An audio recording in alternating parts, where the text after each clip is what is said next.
یہ بات ہے اس سرمائے کی جو ہر انسان کے پاس برابر ہے، مگر کوئی اسے سونا بنا لیتا ہے اور کوئی مٹی۔ یہ بات ہے وقت کی۔ مکہ والوں، میں ہوں والد بن مغیرہ، قریش کا سردر۔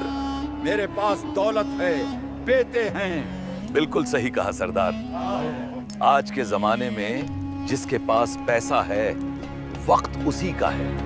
یہ بات ہے سورہ عصر کی۔ والعصر ان الانسان لفی خسر۔ زندگی میں ایسے موقع بہت کم آتے ہیں جب کوئی یہ بتاتا ہے کہ آخر اس چھوٹی سی سورہ میں اللہ نے پوری انسانیت کی کامیابی کا راز کیسے چھپا دیا۔ کیوں امام شافعی رحمہ اللہ نے کہا کہ اگر قرآن میں صرف یہی ایک سورہ نازل ہوتی تو لوگوں کی ہدایت کے لیے کافی تھی۔ کیا ہے زمانہ اور کیوں اللہ کو زمانے کی قسم کھانی پڑی؟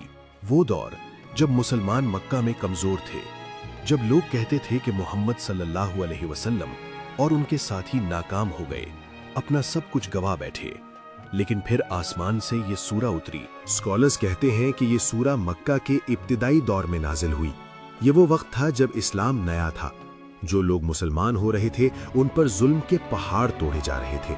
دنیاوی حساب سے دیکھا جائے تو مسلمان لاس میں تھے، نہ تجارت چل رہی تھی، نہ عزت محفوظ تھی۔ ارے دیکھو، وہ جا رہے ہیں کامیاب لوگ، بچارے محمد کے چکر میں اپنے باپ دادا کا دین بھی گیا اور تجارت بھی گئی۔ صحیح کہتے ہو، دیکھو ان کی حالت، نہ کھانے کو روتی ہے نہ پہنے کو کاپرا، اور ہمیں دیکھو، ہمارے پاس مال ہے، طاقت ہے، وقت ہمارے حساب سے چلتا ہے۔ مجھے سمجھ نہیں آتا، اگر ان کا خدا سچ میں ہوتا تو کیا وہ انہیں ایسے ذلیل ہونے دیتا؟ یہ لوگ خسرے میں ہیں، بہت بڑے گھاٹے میں ہیں، ان کی زندگی برباد ہو گئی ہے۔ جب ان لوگوں کا طنز اور ان کی باتیں مسلمانوں کے دلوں کو دکھانے لگی، جب دنیا کے پیمانے پر کامیابی صرف دولت اور طاقت کو سمجھا جانے لگا، تب اللہ سبحانہ و تعالیٰ نے بیچ میں مداخلت کی۔ اللہ نے بتایا کہ اصلی ہارا ہوا کون ہے اور اصلی جیتا ہوا کون ہے۔ تب جبریل علیہ السلام یہ چھوٹی مگر بھاری سورہ لے کر اترے۔ آئیے اس سورہ کو سمجھتے ہیں، ویسے نہیں جیسے رٹ لیا کرتے ہیں، بلکہ ویسے جیسے صحابہ نے سمجھا تھا۔ والعصر، قسم ہے زمانے کی۔ اللہ یہاں وقت کی قسم کیوں کھا رہا ہے؟ امام رازی اپنی تفسیر میں ایک بڑا زبردست واقعہ لکھتے ہیں۔ وہ کہتے ہیں، میں والعصر کا مطلب سمجھ نہیں پا رہا تھا جب تک میں نے بازار میں ایک برف بیچنے والے کو نہیں دیکھا۔ لوگوں، مجھ پر رحم کرو، میرا سرمایہ پگھلا جا رہا ہے، کوئی خرید لو ورنہ میں برباد ہو جاؤں گا۔ امام رازی کہتے ہیں کہ اس پگھلتی ہوئی برف کو دیکھ کر مجھے سمجھ آیا، انسان کی زندگی اس برف کی طرح ہے، وہ کچھ کریں یا نہ کریں، وقت پگھل رہا ہے، یہ سرمایہ ختم ہو رہا ہے۔ اگر اس برف کے پگھلنے سے پہلے اسے بیچ کر قیمت نہ وصول کی تو اینڈ میں صرف پانی بچے گا، یعنی خسارہ۔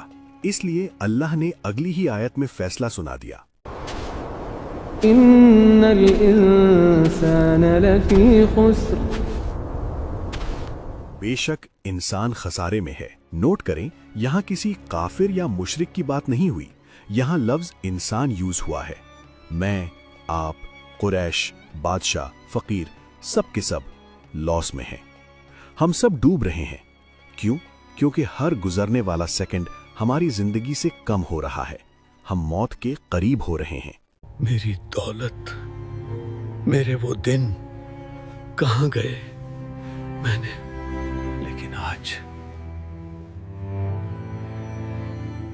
مجھے لگ رہا ہے میں نے سودا گھاٹے کا کیا۔ تو کیا سب مر جائیں گے؟ سب ہار جائیں گے؟ نہیں، اللہ نے 4 کنڈیشنز لگائیں، صرف وہ لوگ بچیں گے جو ان 4 چیزوں کو پکڑ لیں، الا الذین آمنوا، سوائے ان کے جو ایمان لائے۔ پہلی شرط ایمان، یعنی اللہ اور اس کے رسول کو ماننا، لیکن صرف ماننا کافی نہیں ہے، وعملوا الصالحات، اور جنہوں نے نیک عمل کیے، یعنی صرف دل میں سوچنا نہیں، باڈی سے پرفارم کرنا۔ لیکن رکیے، یہاں بات ختم نہیں ہوئی۔ اکثر ہم سوچتے ہیں میں نمازی ہوں، میں نیک ہوں، بس میں جنتی ہوں۔ نہیں میرے دوست، سورہ عصر کہتی ہے کہ خود نیک ہونا کافی نہیں ہے۔ یار مجھے پتا ہے یہ غلط ہے، لیکن مجبوری ہے، رشوت دینی پڑتی ہے۔ میرے بھائی، اللہ کا حق ہے حق بات یہ ہے کہ یہ حرام ہے، چاہے کتنا ہی نقصان ہو، ہمیں سچ پر کھڑے رہنا ہے۔ وتواصوا بالحق وتواصوا بالصبر۔ اور جو آپس میں حق کی وصیت کرتے ہیں اور صبر کی وصیت کرتے ہیں، یہ ہے وہ سیکرٹ ریسیپی۔ ایک مسلمان سیلفش نہیں ہو سکتا، اسے دوسروں کو سچ بتانا پڑے گا، اور جب آپ سچ بولیں گے تو سوسائٹی آپ کے خلاف ہوگی، لوگ مذاق اڑائیں گے، تب کیا چاہیے؟ تب چاہیے صبر۔ اس لیے اللہ نے کہا ایک دوسرے کو صبر کی تاکید کرو۔ اس سورہ کی امپورٹنس کا اندازہ آپ اس بات سے لگائیے کہ امام شافعی رحمت اللہ علیہ نے فرمایا اگر لوگ صرف اس سورہ پر غور کر لیتے تو یہ ان کی ہدایت کے لیے کافی ہو جاتی۔ کیوں؟ کیونکہ اس میں پوری زندگی کا مقصد ہے۔ اور سنیے، طبرانی میں حدیث ہے کہ جب دو صحابہ کرام آپس میں ملتے اور پھر جدا ہونے لگتے تو وہ ایک دوسرے کا ہاتھ پکڑ کر سورہ العصر کی تلاوت کرتے تھے۔ کیوں؟ تاکہ یاد رہے کہ بھائی ٹائم کم ہے، برف پگھل رہی ہے، کہیں غفلت میں مت پڑ جانا، حق اور صبر کا دامن مت چھوڑنا۔ یہ ان کا گڈ بائی کہنے کا طریقہ تھا، ایک ریمائنڈر تھا۔ اب آئیے 1400 سال بعد آج کی دنیا میں مکہ سے پیغام آیا تھا کہ قریش غفلت میں تھے۔ آج ہمارا کیا حال ہے؟ ہماری صبح انسٹاگرام سکرول کرتے ہوئے شروع ہوتی ہے اور رات نیٹ فلکس پر ختم ہوتی ہے۔ ہم کہتے ہیں ٹائم پاس کر رہے ہیں۔ میرے بھائی، ٹائم تمہیں پاس کر رہا ہے۔ تمہارے پاس یہ جو جوانی ہے، یہ جو صحت ہے، یہ پگھل رہی ہے۔ ابھی تو بہت ٹائم ہے، کل سے پکا نماز شروع کروں گا، کل سے قرآن پڑھوں گا، ابھی تھوڑا انجوائے کر لیتا ہوں۔ یہ کل کبھی نہیں آتا۔ ہم لوگ سمجھتے ہیں کہ لاس یہ ہے کہ بزنس میں پیسہ ڈوب گیا یا پروموشن نہیں ملی۔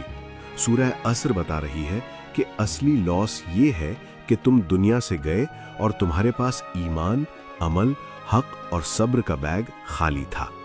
اگر آپ آج اے سی کمرے میں بیٹھے ہیں اور غزہ کے مسلمان بمباری میں ہیں تو یاد رکھیے ان کا صبر انہیں کامیاب بنا رہا ہے، اور اگر ہم نے اپنی آواز نہیں اٹھائی تو ہم اے سی میں بیٹھ کر بھی خسارے میں ہیں۔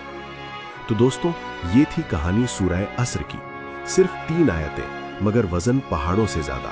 امید کرتا ہوں کہ اگلی بار جب آپ نماز میں والعصر پڑھیں گے تو آپ کو وہ پگھلتی ہوئی برف یاد آئے گی۔